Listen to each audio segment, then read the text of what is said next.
Não, você não leu errado. Saiu o novo decreto de armas no Brasil. E quem fala isso, claro, é Fabrício Rebelo. Como eu disse, o católico costuma dizer, se você quer a verdade, vá a São Tomás de Aquino, que está aqui, né, na Suma Teológica.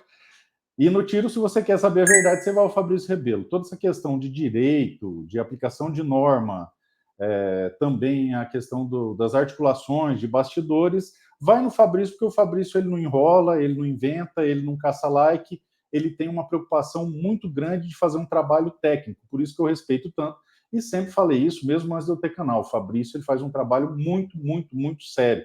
Então, vamos dar uma analisada naquele vídeo que eu mencionei do Fabrício, onde ele fala algumas verdades difíceis de engolir. Confere isso aí, para vocês entenderem o que eu estou falando.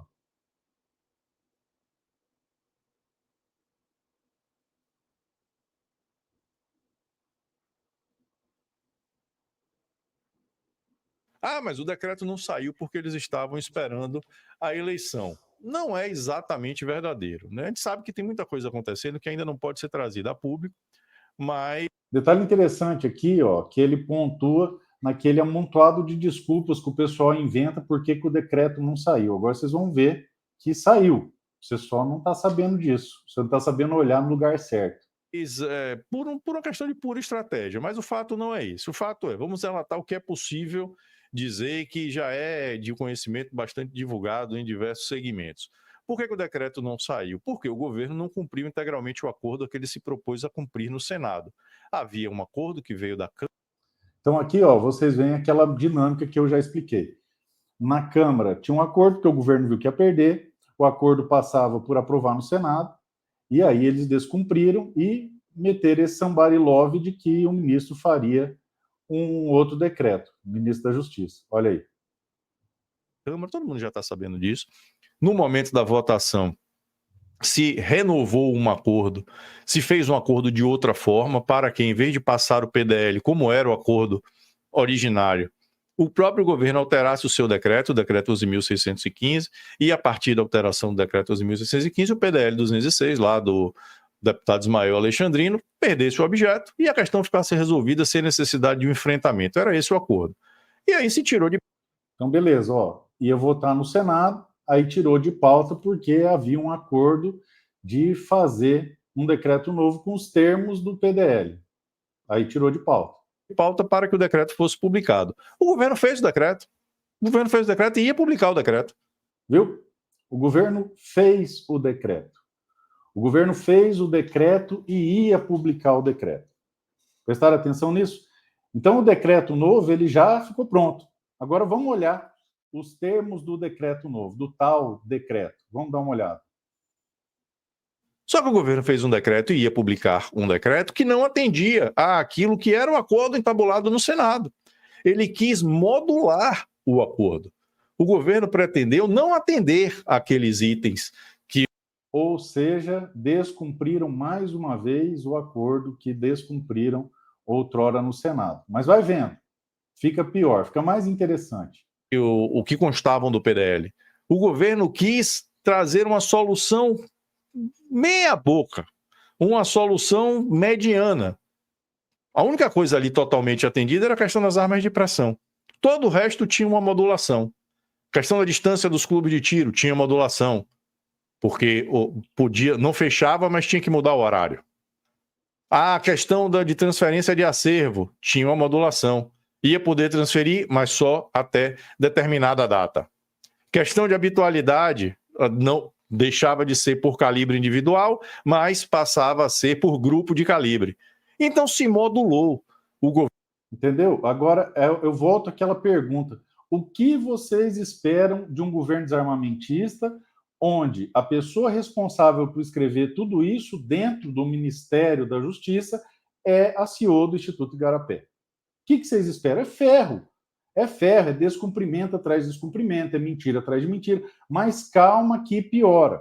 Calma que fica ainda pior. Dá uma olhada.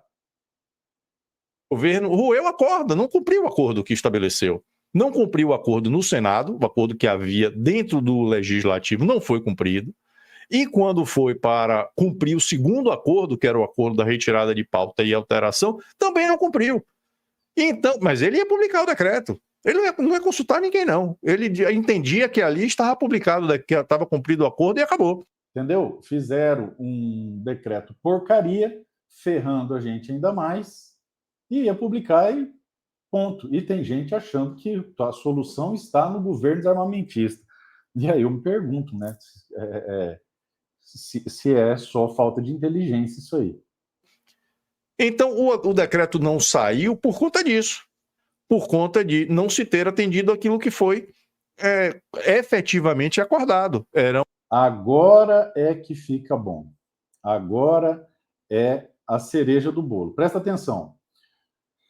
Romperam o acordo no Senado, aí fizeram um decreto porcaria, rompendo mais uma vez o acordo, e aí para aqui com esse decreto que não atende o acordo, que é uma excrescência. Mas há algo de interessante que acontece neste momento. Dá uma olhada. Dá uma olhada. Um meio acordo cumprido. Metade do acordo era cumprida, a outra metade não, e os problemas não seriam efetivamente solucionados. Por conta disso, ele não saiu. Aí o que aconteceu na sequência? Na sequência, se abriu uma janela de discussão. Se deu espaço, se deu assento na mesa a outros atores para que passassem também a negociar. E aí, infelizmente, dentre esses atores, a gente não tem consenso. São atores que estariam, todos eles, vinculados ao mesmo lado. Então, presta atenção nessa informação. Abriu-se uma janela de oportunidade para discussão. Aquele mesmo pessoal que participou lá atrás, no governo de transição, no grupo de trabalho, quando a gente falou que estava perigando com fisco e tal, não sei o quê, e nós falamos que tinha um pessoal pedindo para apertar mais, para criar dificuldade, para vender facilidade lá atrás. Mais uma vez, agora, esse pessoal vem de novo e dá uma olhada. Ó. Mas há interesses completamente divergentes. Há pessoas ali, representantes de algumas entidades que estavam presentes a essas reuniões, que estão efetivamente preocupadas em que o tiro sobreviva. Então, eu sei qual é, tem uma entidade preocupada que o tiro sobreviva, talvez duas, mas dá uma olhada nas demais, e são sempre as mesmas, O tiro possa passar por esse momento, então há ali preocupações que são muito voltadas a preservar aquele texto do PDL 206, que estão ali brigando para que o acordo seja cumprido conforme está no PDL e até tentar alguma melhora, mas há representantes de outras entidades que têm uma visão diferente, que acham que o momento é para aproveitar para fortalecer as suas entidades. Viu? Como sempre, a cartolagem do esporte, os cartolas do tiro, querendo pegar um momento catastrófico para tentar impor mais dificuldade para vender a facilidade. Dá uma olhada. Aproveitar que está tudo difícil, que está se criando um monte de dificuldade e criar novas dificuldades ainda maiores do que as que existem para que suas entidades fiquem fortalecidas. Sem consenso, não se chegou nem a uma proposta final para que o decreto seja discutido. E, em paralelo a isso, a coisa ficou tão descabida que agora tem 3, 4 frentes. Bom, pessoal, e aí, Fabrício continua. Tem minuta de decreto voando por aí de tudo quanto é jeito e gosto, tá? Mas é sempre o mesmo problema. É aquela patotinha dos cartolas querendo fortalecer as suas instituições e botar mais pedágio dentro do processo, tá? Então, a gente enfrentou isso aí durante toda a evolução do governo. Enquanto a gente ficava ali se matando para segurar uma mão pesada, uma coisa mais difícil, articulando na Câmara para criar um contraponto e impedir um mal maior, existia, claro, aqueles sempre que queriam arrastar a brasa para a sua sardinha ou cuidar do seu queijinho.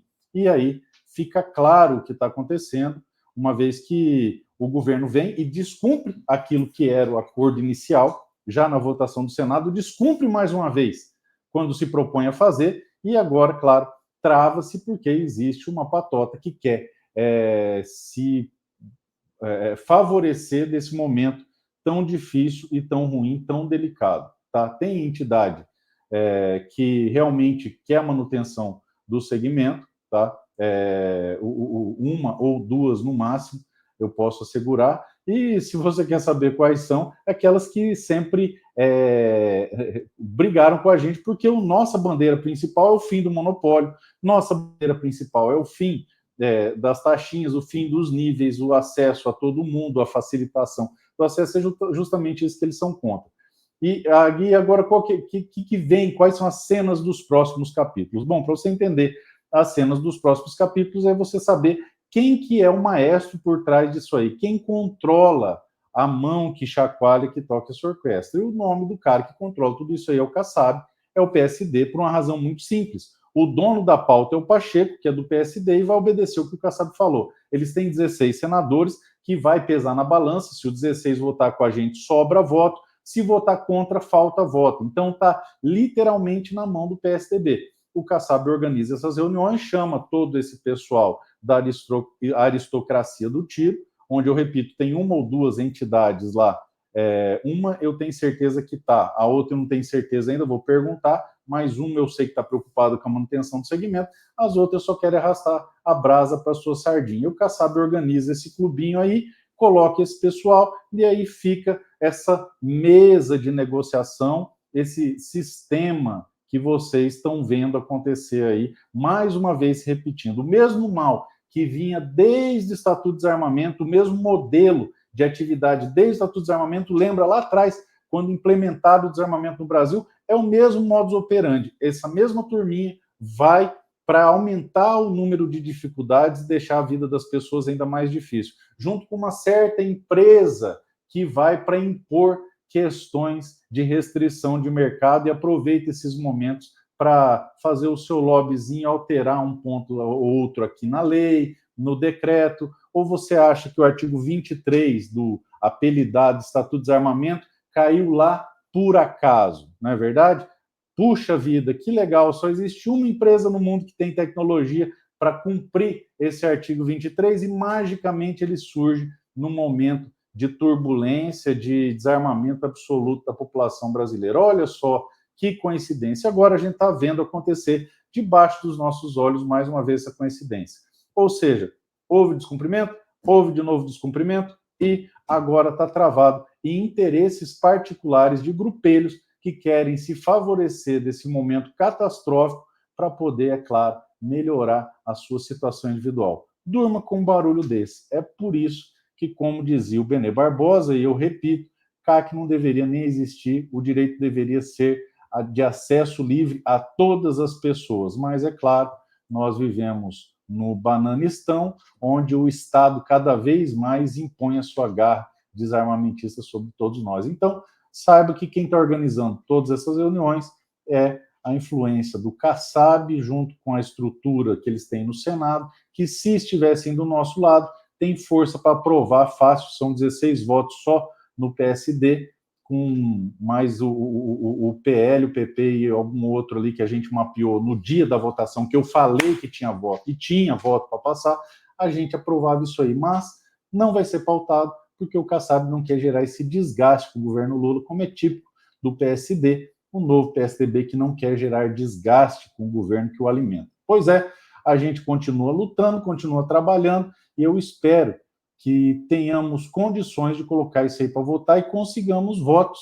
O problema vai ser pautar isso aí na mão do Pacheco. Eu acho praticamente impossível o PSD se opor ao governo e pautar isso aí, e mais ainda, converter os 16 votos conosco. Porque se o PSD votasse em bloco conosco no Senado, tinha votos sobrando. Agora, a gente já não sabe, afinal de contas, eles não querem se indispor com o governo. E, é claro, vai dar uma grande M e vão inventar algum culpado. A culpa foi porque não choveu, foi do fogo na Amazônia, ou foi do Gustavo Gayer, ou foi de alguém que fez algum vídeo. Afinal de contas, algo tão complexo, tão importante, vai cair porque alguém fez um vídeo criticando. Com certeza vai. Pois é essa a realidade que nós temos no Brasil. Deus abençoe a todos e tenha misericórdia deste nosso país enfim, forte abraço.